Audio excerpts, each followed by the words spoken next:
Film की शुरुआत में हम जूलिया और उसके साथी को देखते हैं जो दोनों साइंटिस्ट हैं। वो बर्फ से भरे हुए एक इलाके में कुछ एक्सपेरिमेंट तजुर्बा कर रही थी, जिसके लिए उन्हें बर्फीले पानी में बॉम्ब्स डालकर कुछ धमाके करने पड़ते हैं। तब इतनी ही देर में हेडक्वार्टर से एक कॉल आई। उन्हें अलर्ट किया जाता है कि उनकी लोकेशन पर बहुत ही बड़ा तूफान आने वाला है, इसलिए जल्द से जल्द उन्हें वहाँ से निकलना होगा। उनके करीब ही एक रशियन सबमरीन गुजर रही थी, जिन्होंने भी कुछ अजीब और तेज आवाज महसूस की, लेकिन उन्हें भी खास समझ नहीं आ। सबसे हैरानी की बात ये थी कि समंदर की लहरें नीचे से ऊपर की तरफ उठ रही। जूलिया के स्कैनर्स अजीब तरह से काम करने लगी और उनके कैंप के आसपास की बर्फ भी तेजी से टूटने लगती है। जूलिया जाने से पहले अपने रिसर्च पेपर्स उठाना चाहती थी, मगर तूफान उनके बहुत ज्यादा करीब पहुंच चुका था। तो उसका साथी साइंटिस्ट उसे खींचता हुआ स्नो मूविंग तक ले जाता है, जिस पर बर्फ में सवारी की जाती है। सबमरीन के कैप्टन ने पता लगाया कि ये आवाज किसी जिंदा चीज की है और वो लोग फौरन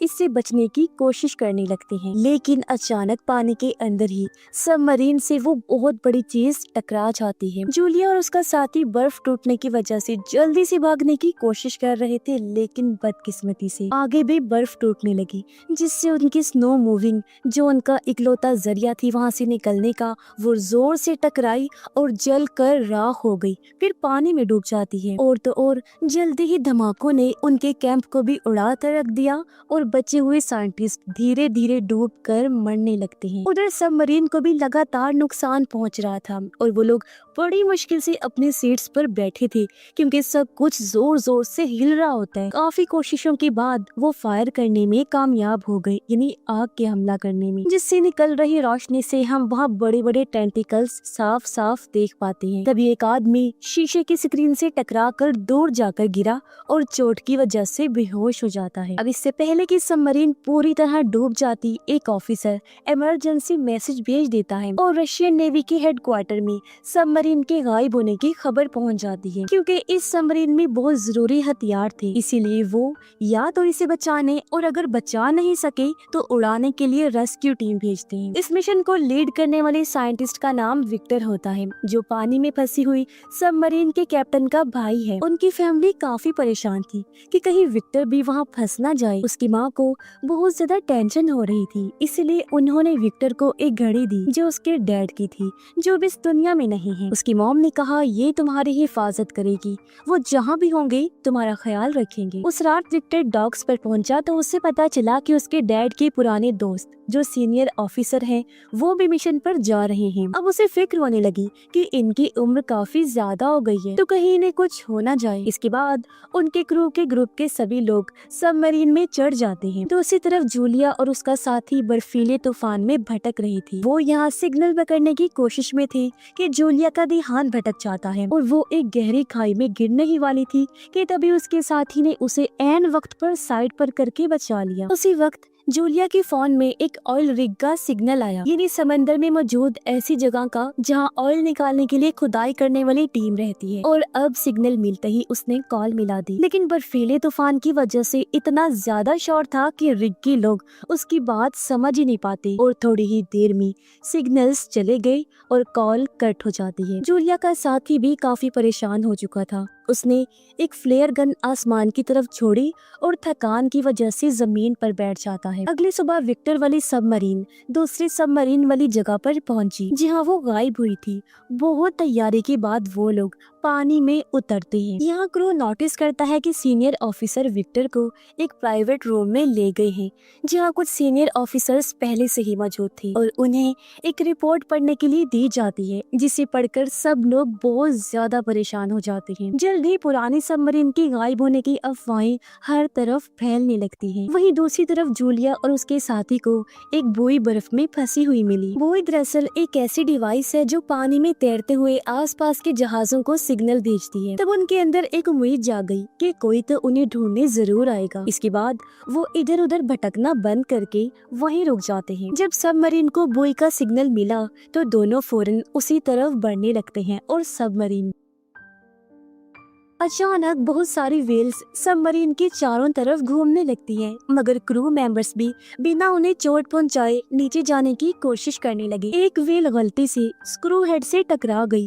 जो देख सीनियर ऑफिसर ने क्रू को सोनार चलाने के लिए कहा, लेकिन विक्टर इसके लिए राजी नहीं होता। सोनार दरअसल चीजों को तलाश करने, एक दूसरे के साथ राब्ता बनाने और आवाज की लहरें बनाने के लिए इस्तेमाल किया जाता है। लेकिन जब सोनार को एक्टिवेट किया गया, वो वेल्स थोड़ी दूर चली गई, मगर पलक झपकते ही फिर से वापस आ जाती हैं। क्रू को कुछ भी समझ नहीं आ रहा था कि आखिर ये क्या हो रहा है, पर तभी अचानक से सभी वेल्स वहाँ से चली जाती हैं और पता नहीं क्यों अचानक ही समंदर का निचला हिस्सा ऊपर उठने लगता है। तभी अंधेरे में एक बड़ा सा टेंटिकल फिर से हिलने लगता है, जो सिर्फ अपने एक ही वार से सभी वेल मछलियों को मार डालता है। सबमरीन के क्रू को तो ये आवाज सुनाई नहीं दे रही थी, पर तभी उनका रडार सिग्नल देने लगा कि एक बहुत बड़ा क्रिएचर उनके सबमरीन से टकराने वाला है। सीनियर ऑफिसर को लगा कि शायद किसी दुश्मन का जहाज आ रहा है, इसलिए उसने क्रू मेंबर्स को फायर करने का ऑर्डर दिया। लेकिन विक्टर को ये ऑर्डर सही नहीं लगता, इसीलिए वो क्रू को जल्दी से छुप जाने को कहता है। सबमरीन बर्फ की एक दीवार जिसमें दरारें थी उसके अंदर चली जाती है। जब भी सबमरीन बर्फ से टकराती तो हिलने लगती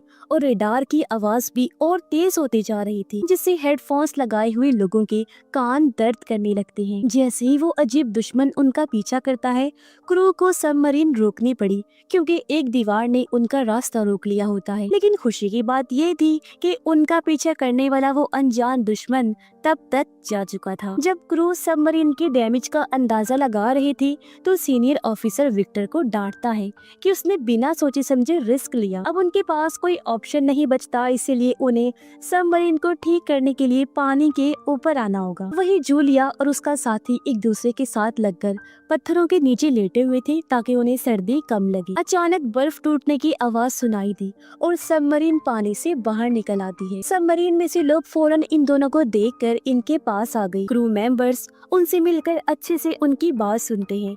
उन्हें पूरा यकीन नहीं था कि ये उसी सबमरीन के हैं भी या नहीं। विक्टर ने जूलिया के साथी को चेक किया और फिर सीनियर ऑफिसर से बात करने लगता है। इस पर सीनियर ऑफिसर ने कहा कि इन दोनों को थोड़ा खाना देकर यहीं छोड़ दो, क्योंकि हो सकता है ये दूसरे मुल्क के कोई जासूस हों। लेकिन विक्टर ने उन पर तरस खाया और दोनों को सबमरीन में बिठा लिया जाता है। मुरम्मत का काम पूरा होते ही सबमरीन फिर से पानी में चली गई और उन्होंने बुई के पास सर्च करना शुरू कर दिया। मेडिकल चेकअप के बाद जूलिया और उसके साथी को खाना दिया जाता है। फिर विक्टर ने उन्हें नक्शा दिखाकर उनके कैंप की लोकेशन पूछी और साथ ही ये भी पूछा कि क्या उन्होंने कुछ अजीब देखा था। जूलिया बताती है कि हमने बड़े बड़े धमाके देखे थे। ये सुन विक्टर को लगता है कि शायद वो धमाके ही उसके भाई की सबमरीन डूबने की वजह हो सकते हैं। सारा क्रू आगे का प्लान करने लगा कि अब उन्हें क्या करना चाहिए। तब सीनियर ऑफिसर कहता है कि हमें वापस चलना चाहिए, क्योंकि थोड़ी देर पहले रडार में जो भी चीज थी वो खतरा वापस आ सकता है, यानी कि वो दुश्मन। अगर हम फिर से अटैक हुआ तो इमरजेंसी सिग्नल भेजना तक मुश्किल हो जाएगा। लेकिन विक्टर अपने भाई को ढूंढने के लिए बेचैन था और ऑर्डर देता है कि सबमरीन जूलिया के कैंप की तरफ ले चलो। तब सीनियर ऑफिसर विक्टर को दूर ले जाकर खतरे के बारे में अलर्ट करता है और कहने लगा कि ये दूसरी बार है जब तुमने गलत फैसला लिया है। अगर एक और बार ऐसा हुआ तो सब कुछ खत्म हो जाएगा। विक्टर अपने एक साथी को समझाता है कि हमें जल्दी करनी होगी, क्योंकि अगर दूसरी सबमरीन में कोई जिंदा हुआ तो उसके पास ऑक्सीजन कम ही बची होगी और हमें जल्दी उनके पास पहुंचना चाहिए। तभी जूलिया को एक अजीब सी आवाज सुनाई दी, जिससे वो घबरा जाती है। लेकिन फिर उसके साथी ने ये कहकर शांत किया कि ये सोनार की आवाज है जो दूसरी सबमरीन को ढूंढ रही है। खोज कुछ देर तक चलती रही, लेकिन फिर रडार दिखाता है कि वो अजीब दुश्मन फिर से उनका पीछा कर रहा है। विक्टर क्रू से कहता है कि पहले की तरह छुपने की जगह ढूंढो, लेकिन इस बार उनके आसपास कोई इस तरह की जगह नहीं थी। लेकिन तभी पास में एक ऑयल रिग मौजूद होता है, तो विक्टर ने सोचा कि वहाँ पर छुपने की जगह मिल सकती है। जब सबमरीन पानी की सतह पर आने के लिए तैयार हो रही थी, तब ऑयल रिग के सभी वर्कर्स समंदर से उठ रहे बड़े बड़े टेंटिकल्स को देखते हैं, जिन्हें देख उनके होश उड़ गई। खतरे को भांपते हुए उन्होंने फौरन अलार्म बजा दिया और अब देखते ही देखते टेंटिकल्स रिग पर अटैक करना शुरू कर देते हैं, जिससे सारी बिल्डिंग गिरने लगती है। कई जगह तो बड़े बड़े धमाके भी होने लगे। बहुत से वर्कर्स ने घबरा कर भागने की कोशिश, लेकिन उनके पास कहीं जाने की जगह ही नहीं, क्योंकि पूरा का पूरा स्ट्रक्चर ही टूट रहा था। जैसे ही सबमरीन का रास्ता रिग से टूटता है तो विक्टर पेरिस्कोप की मदद से ये देखने की कोशिश करने लगा कि आखिर चल क्या रहा है। जब उसने बड़े बड़े टेंटिकल्स को रिग को तबाह करते हुए देखा तो वो भी बहुत डर जाता है। उसने ये पूरा नजारा स्क्रीन पर भेजा ताकि पूरा क्रू ये देख सके कि वो किससे लड़ रहे हैं, उनका दुश्मन कितना बड़ा है। अब जब रिग पूरी तरह से खत्म हो गई तो वो अजीब मॉन्स्टर फिर से सबमरीन का पीछा करने लगता है, जिसके बाद उन्हें सबमरीन को फौरन मोड़ना पड़ता है। सीनियर ऑफिसर सोचने लगा कि विक्टर ने ये तीसरी बार गलती की है जब उसने वो बड़ा सा मॉन्स्टर सारे क्रू को दिखाया। इसीलिए सीनियर ऑफिसर सीधा कह देता है कि अब टीम को मैं लीड करूंगा। उसने जल्दी से कहा कि 2 बॉम्ब्स छोड़ दो।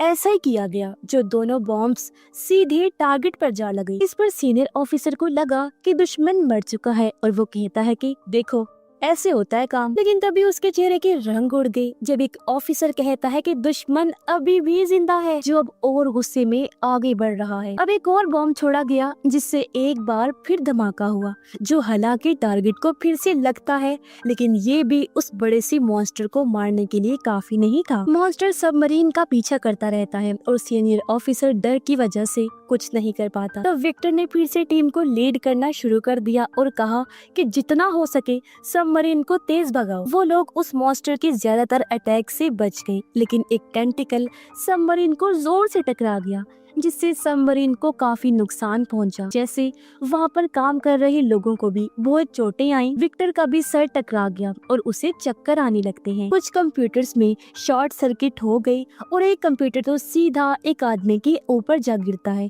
जिससे उसकी हालत खराब हो गई। सबमरीन डूबने लगती है और वो मॉन्स्टर इस मौके का फायदा उठाकर एक और जोर का हमला करता है। अचानक से मिसाइल वाले हिस्से में धमाका हो गया। वहाँ पर बुरी तरह आग लग जाती है, जिसके बाद क्रू ने वहाँ पर वेंटिलेशन बंद करके एरिया को पूरी तरह सील कर दिया। 7 लोगों ने वहीं रुककर आग बुझाने वाले सिलेंडर की मदद से आग को बुझाने की कोशिश, लेकिन टेंटिकल की एक और जबरदस्त वार से सबमरीन तेजी से नीचे गिरने लगती है। रडार दिखाता है कि उस जानवर ने उन्हें चारों तरफ से घेर लिया है। जब क्रू ने ध्यान से देखा तो पता चला कि वो मॉन्स्टर एक क्रैकन है, यानी ऑक्टोपस का एक बहुत ही बड़ा रूप। क्रैकन के बारे में पुराने जमाने में बहुत सी कहानियाँ लिखी गई हैं। अब क्योंकि उनके पास एक आखिरी मिसाइल बचा था तो उसे बहुत सोच समझ कर इस्तेमाल करना होगा। वो लोग आपस में डिस्कशन करने लगे कि आगे क्या करना चाहिए। तो विक्टर ने कहा कि सबमरीन को साइलेंट मोड पर ले जाओ, क्योंकि आमतौर पर समुद्री जानवर आवाजों से शिकार करते हैं। इस वजह से मिसाइल वाले रूम में वर्कर्स को आग बुझाने वाले काम को रोकने का हुक्म दिया जाता है, जिससे वहाँ पर कार्बन डाइऑक्साइड और कार्बन मोनोऑक्साइड का लेवल बढ़ने लगता है। क्रैकन की आवाज एक ऑफिसर के कानों में बुरी तरह चुभ रही थी और मिसाइल वाले कमरे में मौजूद लोग सोचने लगते हैं कि क्या हम ऐसे ही मर जाएंगे। लेकिन खुशकिस्मती से विक्टर का प्लान काम कर गया और वो क्रैकन वहाँ से दूर चला गया और वो लोग दोबारा से अपने काम पर लग जाते हैं। लेकिन तब तक आग इतनी ज्यादा फैल चुकी थी कि थोड़े से सिलेंडर से बुझाना मुमकिन ही नहीं था। कुछ लोग आग से जलने लगे और तभी विक्टर ने सबको कहा कि वो हिस्सा खाली कर दो, जो चीज जल रही है जलने दो, बस अपनी जान बचाओ। कुछ ऑफिसर जब फायर एरिया से बाहर निकल रहे थे तो वो बुरी तरह से जख्मी हो जाते, लेकिन बाकी के क्रू ने उन्हें दरवाजे के इस पार लाने में उनकी मदद की। आखिरी सेकंड में दरवाजा बंद कर दिया गया ताकि आग बाकी हिस्सों तक ना पहुंच सके और उस रूम में प्रेशर कंट्रोल करके आखिरकार आग बुझा दी जाती है। इसके बाद जो लोग अभी भी ठीक थे उन्हें काम दे दिया गया और जो लोग जख्मी थे उन्हें उनके कमरों में भेज दिया जाता है। जूलिया और उसका साथी उनकी चोटों का इलाज करने में मदद करते हैं, जिससे क्रू उन पर भरोसा करने लगा। बाद में विक्टर क्रू से उनकी राय पूछता है कि अब क्या करना चाहिए। सभी कहते हैं कि हमें वापस चलना चाहिए, क्योंकि हमें दूसरी सबमरीन की लोकेशन का कुछ नहीं पता और क्रैकन से बचने के लिए कोई सिक्योरिटी, कोई प्रोटेक्शन भी हमारे पास नहीं है। सीनियर ऑफिसर विक्टर को याद दिलाता है कि तुम्हारे डैड एक हीरो थे जो कि सबमरीन के हादसे में लोगों को बचाते हुए मरे, तो तुम्हें यहाँ समझदारी का मुजाहिरा करना चाहिए। तो काफी सोचने के बाद विक्टर भी मान गया कि वापस चलना ही उनके लिए बेहतर होगा। जब सबमरीन वापस लौट रही थी तो विक्टर अपने डैड का लिखा हुआ आखिरी लेटर पढ़ने लगता है। तभी जूलिया उसके कमरे में आई और नक्शा दिखाकर वो सभी लोकेशंस दिखाती है जहाँ पर उन्होंने क्रैकन को देखा और अपने कैंप कैंप की लोकेशन भी बता दी है। फिर उसने कहा कि पुरानी कहानियों के हिसाब से इस मॉन्स्टर ने पहले भी कई जहाजों पर हमला किया है, लेकिन फिर अचानक ही वो गायब हो गया। इसीलिए साइंटिस्ट मानते थे कि क्रैकन किसी गहरी नींद में चला गया है। अब हमने जिन धमाकों का इस्तेमाल किया था, शायद वो क्रैकन के छुपे हुए घर पर लग गई। इसी वजह से शायद वो जाग गया। अगर सबको जिंदा रहना है तो उन्हें सोनार बंद करना होगा, वरना वो हमारे पीछे दोबारा आ जाएगा। अब क्योंकि जूलिया क्रैकन के बारे में इतने अच्छे से जानती थी, तो विक्टर उससे पूछता है, क्या तुम्हें कोई आइडिया है मेरे भाई की सबमरीन कहाँ हो सकती है? इस पर जूलिया कहती है कि ऑक्टोपस क्रैकन अपने शिकार को खींचकर अपने घर में ले जाते हैं और वो जगह उनके कैंप के आसपास ही मौजूद है। तभी एक ऑफिसर अंदर आ गया और उनकी बातचीत बीच में ही रुक जाती है।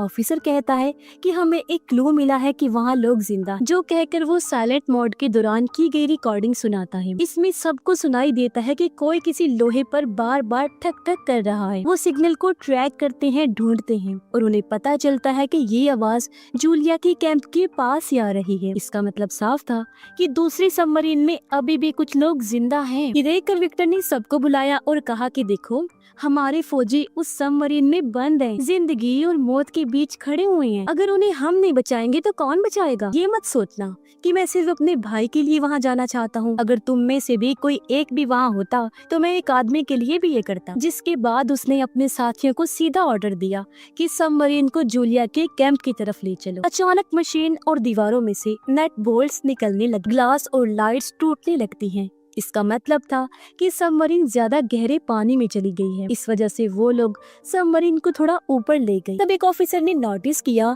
कि हम तो कुछ अलग ही जगह पर आ चुके हैं। विक्टर ने कहा कि हमें एक मिनी छोटी सबमरीन भेजनी चाहिए इस जगह को अच्छे से देखने के लिए। अब क्योंकि मिनी सबमरीन का पायलट पहले अटैक में जख्मी हो गया था, इसलिए विक्टर कहता है कि मैं खुद जाऊंगा और तब तक सीनियर ऑफिसर टीम को लीड करेंगे। जिसके बाद मिनी सबमरीन विक्टर और 2 ऑफिसर्स के साथ निकल पड़ती। जैसे जैसे वो गहरे पानी में जा रहे थे, प्रेशर की वजह से सबमरीन की लोहे वाली चीजों से अजीब अजीब आवाजें सुनाई देने लगी। इतनी गहराई में वो पहली बार जा रहे थे। प्रेशर जल्दी सबमरीन के ऊपर असर डालने लगा, इसलिए अगर उन्हें जल्दी ही कुछ नहीं मिला तो उन्हें वापस जाना पड़ेगा। तभी उन्हें कहीं से आवाज सुनाई दी और जब वो उस जगह पर गई तो पता चला कि वहाँ हजारों डूबे हुए जहाज हैं। इसका मतलब है कि जूलिया की थ्योरी और कहानियां बिल्कुल सच, यानी क्रैकन पहले भी कई जहाजों पर हमला करके उनको अपना शिकार बना चुका है। अब आखिरकार उन्हें दूसरी सबमरीन मिल जाती है और वो उसके डैमेज को चेक करते हैं कि कहाँ नुकसान हुआ है। उन्होंने देखा कि उसका अगला हिस्सा अभी भी बिल्कुल ठीक है, जिसका मतलब है कि कुछ लोग वहाँ छुपे हो सकते हैं। उन्होंने इस मिनी सबमरीन को पुरानी सबमरीन से जोड़ने की कोशिश की, लेकिन जाहिर है इतने प्रेशर में ये कर पाना बहुत मुश्किल था। मगर आखिरकार काफी कोशिशों के बाद उन्होंने कनेक्शन बना ही लिया। विक्टर ने डाइविंग सूट पहना जो तैरते हुए पहनते हैं